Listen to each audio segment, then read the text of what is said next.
각오하라 이렇게 말씀하고 계셨는데요. 우리가 살폈던 16절부터 23절까지가 그런 말씀의 내용이었습니다. 그런데 이어지는 말씀을 보시면 어제 살폈던 말씀 24절 이하의 말씀을 보니까 또 그렇게 말씀하시면서 그들에게 주시는 약속의 말씀이 무엇이었습니까? 두려워하지 말라고 반복해서 가르쳐 주시면서 약속하시는 내용이 무엇이었습니까? 우리 주님이 먼저 그 길로 나아가셨다는 것이죠.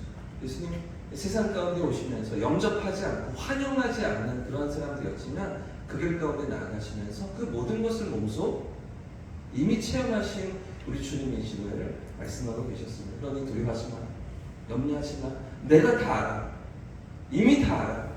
주님이 알고 계신다고 우리의 형편을 처지를 아신다는 말씀이 약속이었고요. 그런가 하면 우리의 목숨이 우리의 삶이 누구 손에 달려있다고 말씀하셨습니까? 하나님의 손에 달려있다는 것이죠. 하나님의 주권에 있다라고 말씀하시면서 창새 한 마리도 하나님의 뜻이 아니면 땅에 떨어지지 않는다라고 말씀하시면서 너희는 그보다 더 귀하지 아니하냐. 하나님 붙들고 계신다. 하나님 함께 하신다. 염려하지 마. 두려워하지 마. 라고 말씀하시는 대목을 우리가 어제 살펴보았는데요. 자, 그리고 오늘 이어지는 본문은 또다시 주님을 따르는 길에서 당하는 어려움에 대해 또 한 번 말씀하십니다. 특히 오늘 본문은 어디에서 만나는 어려움을 말씀하고 계십니까?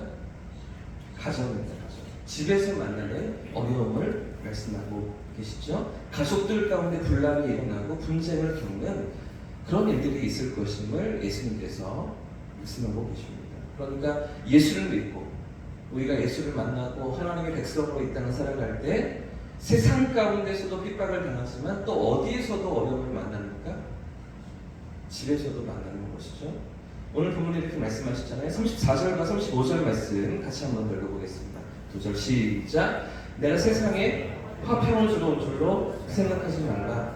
화평이 아니요 검을 주러 왔노라. 내가 온 것은 사람이 그 아버지와 딸이 어머니와 며느리가 시어머니와 불안하게 하려 합니다. 34절에서 예수님은 화평이 아니라 무엇을 주기 위해 오셨다고 말씀하십니까? 검을 주기 위해서, 칼을 주기 위해서 오셨다 이렇게 말씀하시죠. 그런데 더 나아가 이처럼 평화가 아니라 검을 주신 이유가 무엇 때문이라고요? 이어지는 35절을 보니까 가족들이 서로 불화하고 서로 대적하는 이를 위해서 검을 주셨다 그런 것이죠. 여러분 이게 어떤 뜻일까요? 이게 어떤 의미입니까? 지금 예수님께서 무슨 말씀을 하고 계십니까? 왜 가족들이 서로 화목하지 못하고 불화하도록 그렇게 만드신다고 하시는 것입니까? 이 말씀을 자칫 잘못 이해하면 예수님께서 무슨 가정 파괴를 주장하시거나 가정에 지옥이 만들어지는 것을 목적으로 두고 그래서 오셨다라고 오해할 수가 있는데요. 그래서 이단들이 포교할 때 반드시 사용하는 성구가 이 구절입니다. 처음부터 부모와 자식이 대치하는 게 그게 성경적이다 그렇게 말하면서 가족과 척을 지고 불편한 관계가 되는 게 이게 당연하다라고 이렇게 가르치는 거죠. 그러니 부모에게 이야기해도 이해도 못한다, 알아듣지도 못한다. 그러니 아예 얘기를 안 하는 게 좋다. 말하지 마라. 성경에서도 처음부터 가족들끼리 원수가 되도록 한다고 하셨으니까 식구들에게 말하지 않는 게 맞다라고 가르치면서 이렇게 따로 성경 공부를 하는 것을 원래 성경 공부를 하는 것을 누구에게도 말하지 마라. 식구들에게도 말하지 마라. 이렇게 가르치는 거죠. 그러면서 상당한 기간 동안 꽁꽁 숨기면서 비밀리에 쇠뇌를 시킵니다. 혹시 여러분 우리 주변에 그런 분들이 있다면 잘 가르쳐 주십시오. 거기서 나와야 합니다. 성경은 절대 그렇게 말하지 않는다. 성경은 거짓말을 합리화하지 않습니다. 이게 사실은 신천지의 모략교리거든요. 모략교리. 신천지를 따르기 위해서는 가족들에게 거짓말로 둘러대게 된다. 이렇게 쇠뇌시키는 거죠. 신천지 성경 공부 모임을 참여하고 있으면서 또 신천지를 다니고 있으면서 자기는 다 압니다. 신천지인 걸. 본인도 알아요. 근데 식구들에게 말하지 않는 거죠. 걸려도 절대로 아니다. 전혀 아니다. 이렇게 오리발을 내리는 겁니다. 잡아떼는 겁니다. 이렇게 거짓말을 해도 진리를 붙들기 위해서는 괜찮다. 그걸 허용하신다. 그렇게 성경이 말하고 있지 않냐. 이러면서 세뇌시키는 이런 것들. 하지만 여러분, 지금 예수님께서 하신 말씀의 진짜 의미가 무엇입니까? 지금 오늘 본문에서 예수님 하시는 말씀의 의도가 무엇입니까? 왜 화평이 아니라 검을 주고 가족들 안에 불화가 있다고 말씀하시는 것입니까? 이유가 있습니다. 배경을 알아야 하는 것이죠. 당시에 유대인들이 기다리고 소망했던 화평은 예수님이 주시려고 하는 화평과 다른 것이었습니다. 그들이 꿈꾸고 고대하던 그런 평화는 우리 주님이 주시는 평화와 전혀 다른 모습이었기 때문입니다. 당시에 유대인들이 꿈꾸던 그런 평화가 무엇입니까? 이제 구원자가 오셔서, 메시아가 오셔서 로마의 압제로부터 정치적인 해방을 주고 물질적인 번영을 주는 것이 그들이 생각하는 평화고 화평이었던 것이죠. 그래서 다윗 왕의 영광과 솔로몬의 부귀를 되찾아주는 것, 회복시켜주는 꿈 같던 거죠. 그런 이스라엘의 영광을 그들은 생각했던 것이죠. 그러나 우리 주님께서 오셔서 우리에게 주시는 평화가 무엇입니까? 자신을 내어 주심으로써 이루시는 평화입니다.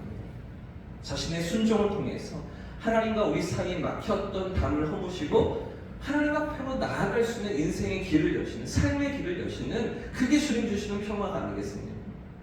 바로 이를 위해서 우리 주님이 오시는 것이죠. 하지만 사람들이 이를 깨닫지 못합니다. 이해하지 못합니다. 전혀 받아들이지 못하고, 그래서 예수님은 결국 십자가에 못 박아 죽인 것이죠. 그런데 이 같은 우리 주님이 오신 이유를 깨닫지 못하고 이해하는 사람들이 어디에도 있습니까? 저 밖에, 세상 밖에만 있는 것이 아니라 집 안에도 있다는 거죠. 그 예수님이 하신 사역을 이해하지 못하고 깨닫지 못하는 영적인 세계가 열리지 않는 영혼들이 집 안에도 있다는 것이죠. 그렇기 때문에 검을 주신다는 말씀도 어떤 의미일까요? 단순히 분쟁을 일으키고 집안에 다툼을 일으키고 전쟁을 치르게 하신다 이런 말씀이 아니라 영적인 싸움이 있다는 것입니다. 영적인 치열한 싸움이 있다는 것이죠. 하나님 나라가 완성되기까지, 그 나라가 온전히 드러나기까지 치열한 영적 전쟁이 있음을 너희가 각오하라. 이런 말씀을 하시는 것이죠. 가족들을 속여라, 거짓말해라, 그들은 구원받지 못해도 너는 구원받아야 된다. 이런 말씀은 절대로 안 합니다. 우리 주님은 모든 사람이 구원에 이르며 함께 구원에 동참하기를 원하시지, 속이고 나만 구원받는 그런 구원을 말씀하지 않으시는 것이죠. 그렇기 때문에 예수님의 이 말씀을 정리해보면 어떻게 됩니까? 가족과 불화하고 원수가 된다는 진정한 의미가 무엇입니까? 우리가 진짜 주님을 따르고 주님의 일에 헌신하려고 할 때에 어떤 어려움이 찾아오는 것입니다. 세상에서 불신자들과 겪는 그런 어려움, 그런 갈등만 아니라 가족 안에서, 집 안에서도 심각한 갈등과 분쟁이 일어날 수 있다는 것이죠. 이것을 각오하고 주님의 길을 따라야 한다는 것입니다. 여러분, 그래서 이어지는 본문에도 보시면 37절에 그 어떤 것보다 주님을 더 사랑하는 것, 심지어 누구보다 주님을 더 사랑하라고 예수님께서 말씀하십니까? 가족보다, 식구보다 더 주님을 사랑해야 한다는 것이죠. 우선순위가 바로 세워져 있어야 한다는 것이죠. 우리의 삶의 방향이 분명해야 한다는 것이죠. 부모나 자식보다 주님을 먼저 사랑해야 한다라고 말씀하시는 것이죠. 또 이어지는 38절에 보시면 더 나아가 누구보다 주님을 더 사랑해야 한다고 하십니까? 38절에 같이 한번 읽어보실까요? 시작! 또 자기 십자가를 지고 나를 따르지 않는 자도 내게 합당하지 않느냐. 가족을 사랑하는 것보다 더 주님을 사랑해야 되는데, 더 나아가서 누구보다 주님을 더 사랑해야 된다고 말씀하시는 것입니다. 나 자신입니다.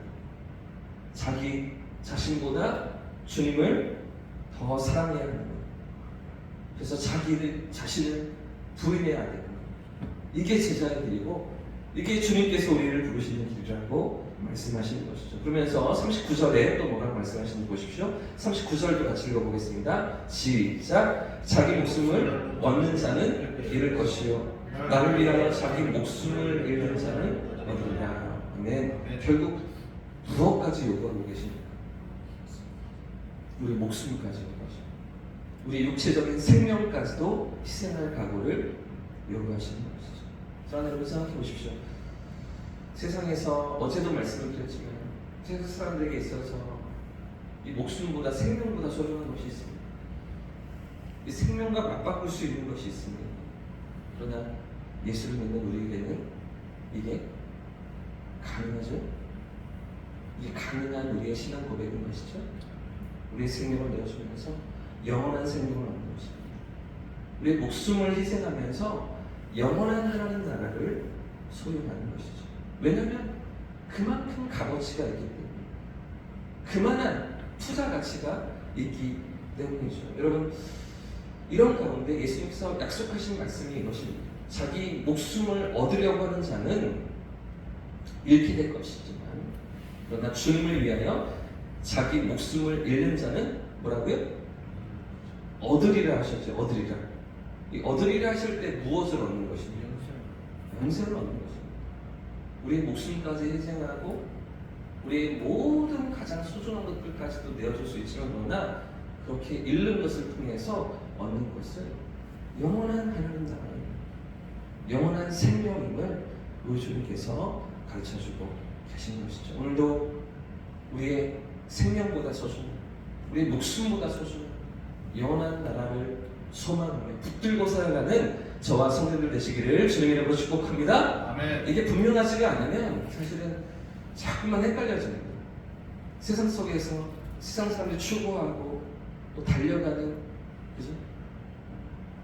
물질적인 것들과 또 풍요로운 것들과 더 좋아 보이는 것들에 자꾸만 우리의 마음을 빼앗기면서 세상 가운데 이런저런 저충돌을 하게 되지 않겠습니까? 그러나 이 믿음이 분명한 사람은, 이 방향이 분명한 사람은 하나님 앞에서 믿음의 눈을 열고 영원한 나라를 소망하며 그 앞에서 살아갈 때 무엇에 우리의 삶의 가치를 두어야 하는지, 무엇에 진정한 우리의 소망이 있는지를 분명히 깨닫고 살아가는 것 아니겠습니까? 사랑하는 여러분, 오늘도 이 믿음을 가지고 살아가는 성도들 되시기를 주님의 이름으로 축복합니다. 아멘. 어떤 고난과 어려움 가운데서도 약속받은 그 나라를 바라보면서 오늘 그 소망을 가지고 주님을 향한 사랑을 놓치지 않는 저와 성도들 되시기를 주님의 이름으로 축복합니다. 아멘. 비록 고난이 예상됩니다. 갈등이 예상됩니다. 그래서 대적하는 세상을 만나기도 하지만 담대히 주님을 바라보면서 우리에게 맡겨진 삶의 길을 나아가는 우리 성도님들 되시기를 주님의 이름으로 축복합니다. 아멘. 이렇게 찬송하고